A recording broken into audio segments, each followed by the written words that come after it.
চলতি মাসে সেপ্টেম্বরের প্রথম 18 দিনে 49,09,049 জন যাত্রী মেট্রো রেলে ভ্রমণ করেছে।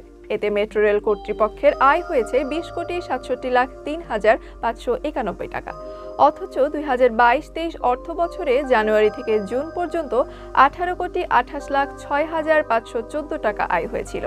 সেই হিসেবে গত 5 মাসে যে আয় হয়েছিল তার চেয়ে বেশি আয় হয় এই সেপ্টেম্বর মাসে। ঢাকা ম্যাস ট্রানজিট কোম্পানি লিমিটেডের প্রধান কার্যালয়ে আয়োজিত কনফারেন্সে ডিএমটিসিএল এর ব্যবস্থাপনা পরিচালক মোহাম্মদ আব্দুর রউফ সংবাদ মাধ্যমকে এ তথ্য জানান। তিনি বলেন, চলতি বছরের 1 সেপ্টেম্বর থেকে 18 সেপ্টেম্বর পর্যন্ত 49,09,049 জন যাত্রী মেট্রো রেলে ভ্রমণ করেছে। এতে আয় হয়েছে 20,67,03,591 টাকা।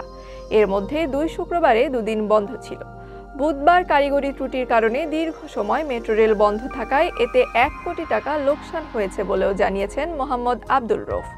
তিনি বলেন, শুধু বুধবার আয় হয়েছে মাত্র 54,91,140 টাকা। গত 12 সেপ্টেম্বর সর্বোচ্চ যাত্রী ভ্রমণ করেছে মেট্রো রেলে।